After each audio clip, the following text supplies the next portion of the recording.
Today I have with me Funmi Immanuel. I'm really excited to have Funmi here because I feel that our conversation is going to be one that will really uncover. It's going to be about uncovering and revealing our real selves, our authentic selves, and I think that will make more sense as we talk more. But Funmi, welcome. Thank you. I'm really glad to have you here. Thank you. And thank you for honoring my invitation. I'm going to ask you, just right off the bat, just so the people who are watching understand the context of our conversation. Okay. So Funmi has alopecia. And the reason I really wanted to talk to Funmi, I was really keen to have you here. I read a note that you posted on Facebook. Now, to give a bit of a background, I would say I've known Funmi for a couple of years. Yes. When I first met you, you had, your wig or weave like most girls do. I didn't suspect for a minute that there was, everyone's rocking wigs and weaves anyway.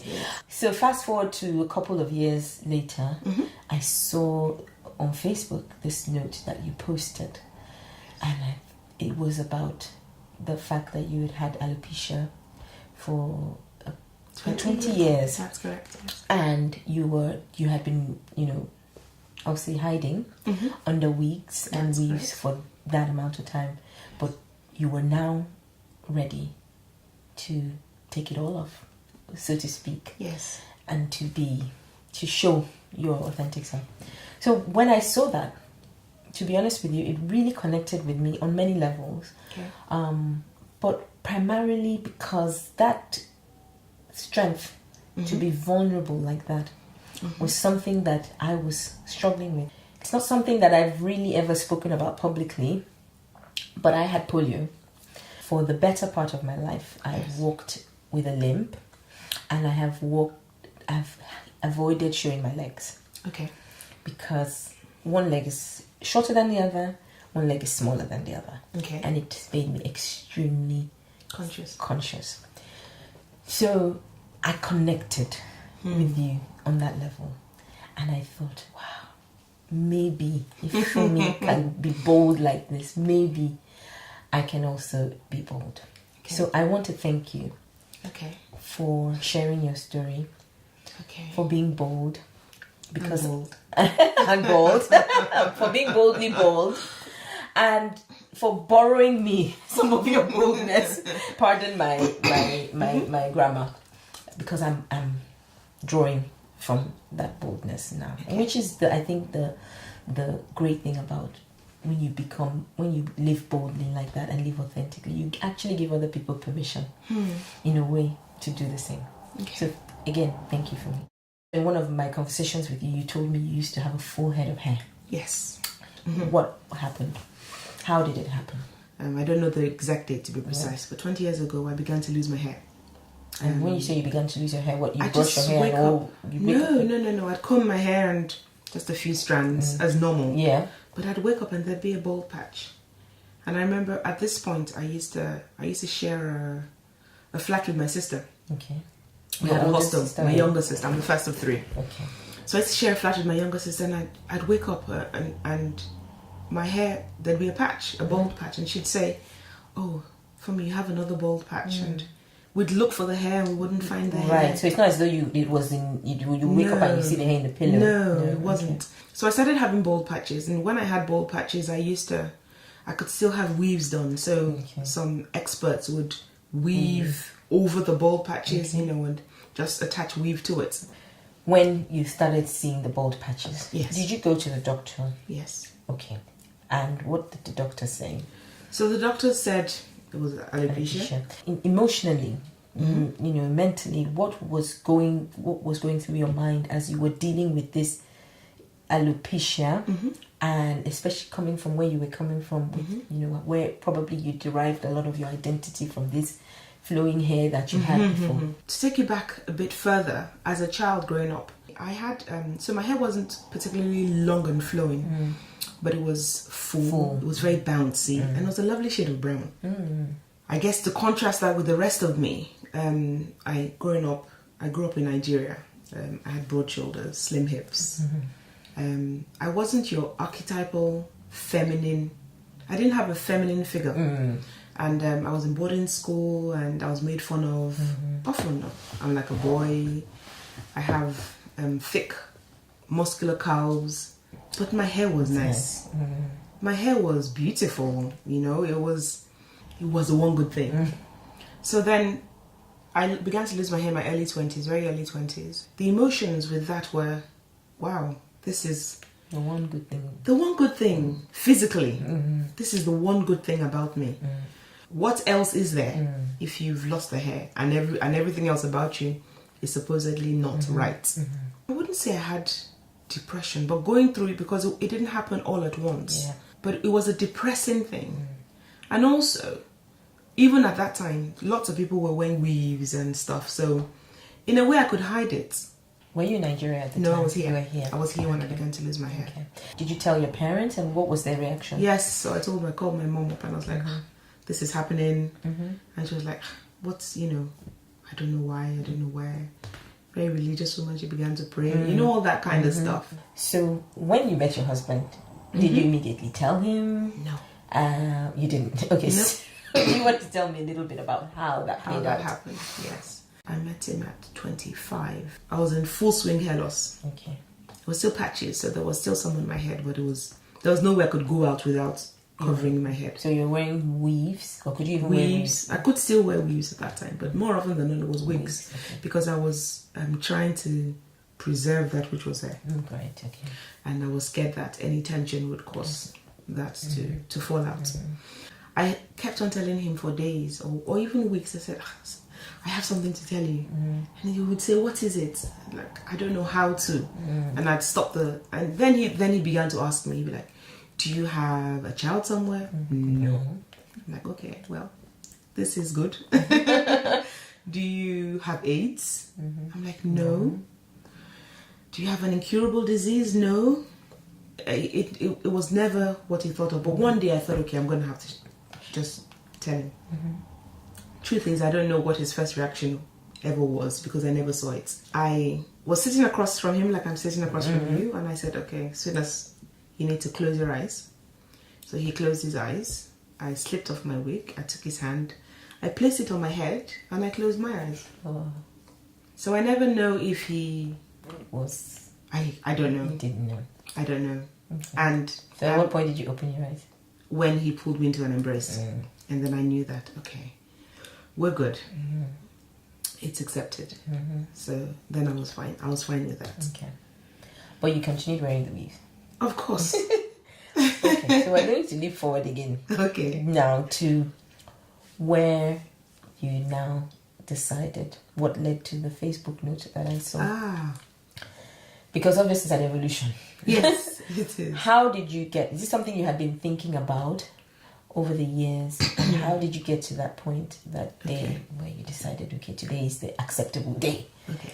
So over the years I had toyed with the idea, I'd be like, maybe I'd go bald this summer. And then I'd ask my husband, what do you think? And he'd be like, he'd rather not. Even without my husband saying yay or nay, I sort of knew I couldn't. I wasn't ready. The day in question, it was a Tuesday. It was the 23rd of May, 2017. I can never forget that day. So it was a Tuesday. I had done the school run the day before. I had picked my wig up on the Monday. I put it on. I didn't brush it all day. I just did the school run, came back. So Tuesday morning, I picked up the wig and I tried to brush it. And on the wig, there's a bit called the closure. Yeah. And as I was brushing it, I noticed a bald patch. On the closure? On the closure. Of course, it was old now. So I thought, I'm not going to put this thing on my head. I'm done. So I just put it down and I walked downstairs. I didn't tell anybody anything. And when I got to the door, my daughter said, oh, Mama, we need to go. I'm like, yeah, I'm ready. And she's like, your head. I'm like, I'm not wearing a wig today.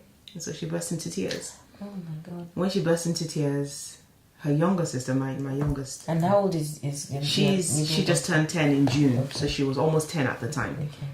So my youngest now burst into tears too. I just looked at her and so I walked back upstairs. And at the top of the stairs, my husband was standing. So I walked. I couldn't really go. I had to go into him. And he just pulled me into an embrace and said, he just whispered into my ear. He said, sweetie, whatever you want to do, just do it. So I turned back downstairs and I said, all right, let's go. I'm going to take you to school today, so you can't walk. So she cried. And she didn't want you to. She didn't want to come in. And I noticed for a few days. Anyway, so that was it. I went out. So on my way back in the car, I called my sister and I said, oh, I've done this. And she's like, wow. She's like, anyway, I've always known you to be bold.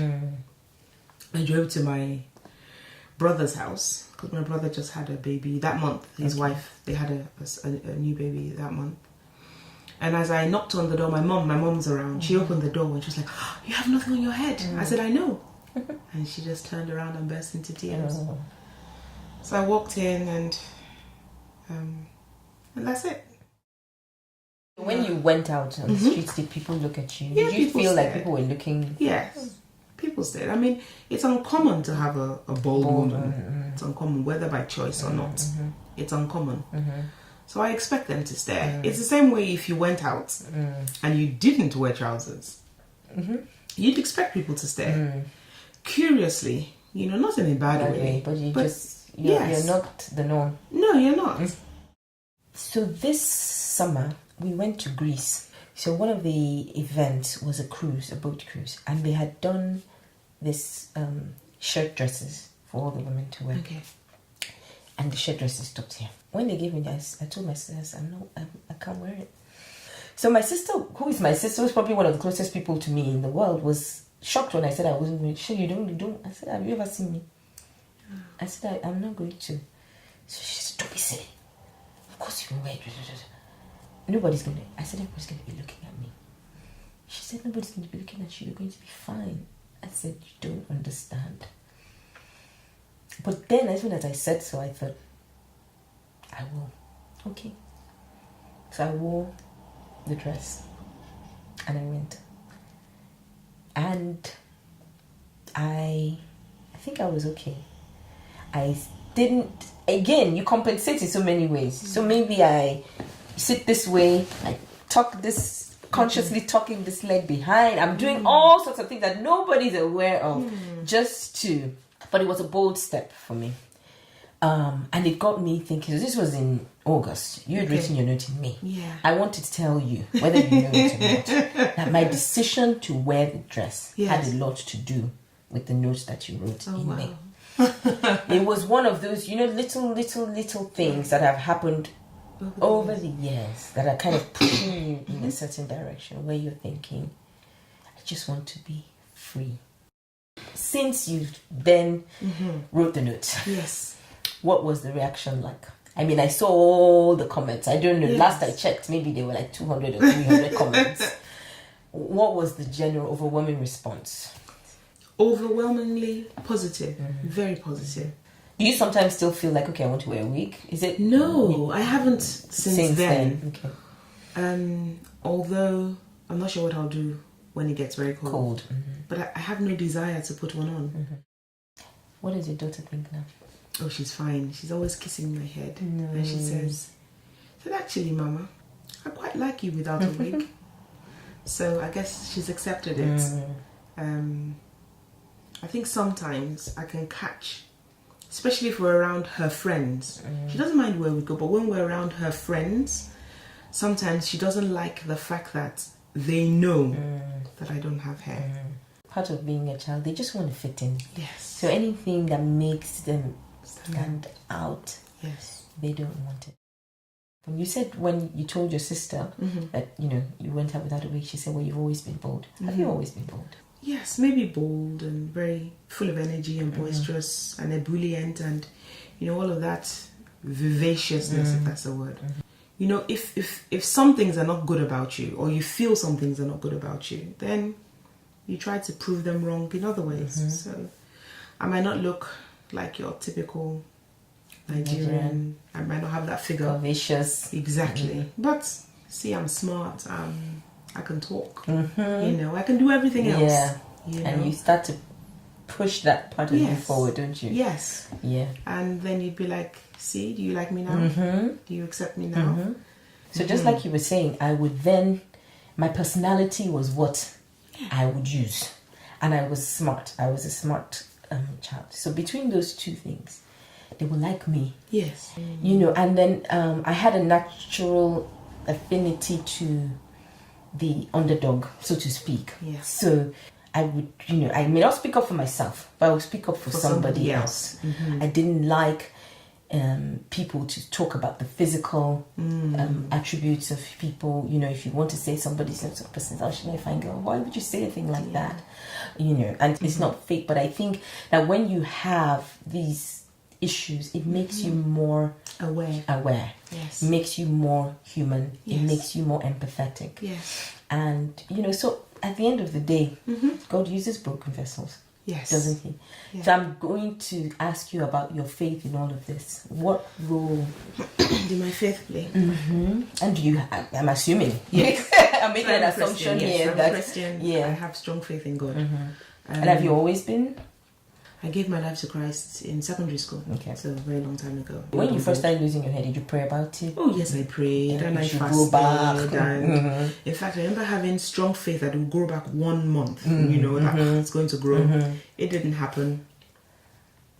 But I remember back in 2006, I was studying about image and identity. And I've studied it since then, but in this particular time, I was studying about image and how we are the image of God and all that. And I remember that God gave me a phrase for image. So while image is the image of God, it's a word, it's a noun, it's an acronym to me. I make a good example. Wow. And I thought, okay, I make a good example. Image. I make a good example of God. You know, you grow up listening to these voices. They play a big part in who you become. How can I make a good example if you made me in your image? How can I make a good example when the one thing that was supposedly good is taken away? And so I struggled a lot, a whole lot over the years with revealing my true self. You know, I also hid under being very nice. Over the years, I learned to believe that God had a purpose, or that He didn't have a purpose for my hair loss, but that through my hair loss, there would be purpose. Really, one of the things that I keep hearing is, you know, people are like, oh, you're so bold, you know, and you've helped me and you've inspired me to. And initially I was like, wow, how can just whipping off a wig, how can that help somebody else? But the truth is, we're all hiding behind something. And I think that the more human beings create an idol of beauty that is outside what God calls His image of beauty, nobody will ever match up. You can never match up. So if you didn't have polio as a child and both your legs, and you still wouldn't match up to maybe the pictures on the covers of the magazine. You're never going to be tall enough. You're not going to be slim enough. There's always you're going never to be going to be the right shade of brown or the shade of white. Do you understand? You're never going to have the right hair color compared to somebody else. And I think that is really where the beauty is, that we're all different, yet we're all images of God. You know, this image of God, it really speaks to me. I guess maybe because I have alopecia, but it really speaks to me because, you know, when God gave the commandment for us not to make images or idols, it was because He had already created idols. He had already created us. We are Him, His image here on earth. And so if you then take one person and make them an archetypal, beautiful person, standard, nobody can match up. Even cultures hold different standards of beauty. In Nigeria, it's the big hips and the big boobs. Here, it's the slim hips and the slim. You can never match up. You just have to take your identity from Christ. Awesome. What's next for Funmi Immanuel? In terms of you revealing your full self, I think, not to speak for you, but this is just it's only symbolic, really, of your full, true self, image, identity. What next? I make name frames. I celebrate names. So I create the meaning, etymology, morphology, and I make it personal. So that's one thing. But I also make ashoke, which is a Nigerian fabric. So I will build those. Ashoke has really suffered a bit because it's like it's a piece of me. Every time I create something, there's always this fear, will it be accepted or rejected, you know? But now I think I can create more and accept it. Accept critique or not, you know. But where the head will take me, I don't know. I really don't know. I didn't unveil for that purpose. Do you have people like inviting come speak here or come? Well, yes, I've had. This is the second time I'll be speaking to somebody. Although the first time it wasn't about image. But I'll see what happens. To be honest, I'm open. Okay. I'm open. Okay. I'm open because I know that people are drawing strength from somebody's audacity to whip off a wig. You know, isn't that just amazing? It is, isn't it? I'm not my hair, obviously. I think you're inspirational. Just in being all of who you're created to be. Correct. As I said before, then you give other people permission to do the same. So thank you.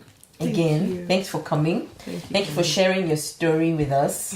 I think image, that acronym, I think there's so much more that you're going to do with that, and I'm looking forward to seeing it all unfold. Thank you. Thanks, Funmi. I hope that you've drawn inspiration and strength from Funmi's story. Please comment below, let me know your thoughts, send me an email, share this video with your own networks, let the conversation keep going. The reason we do this is because we want to spark conversations that really matter. So please let it keep going, and don't forget to comment and share your thoughts with me. Thank you for watching, and I look forward to seeing you again in another episode of Chrystallis Conversations.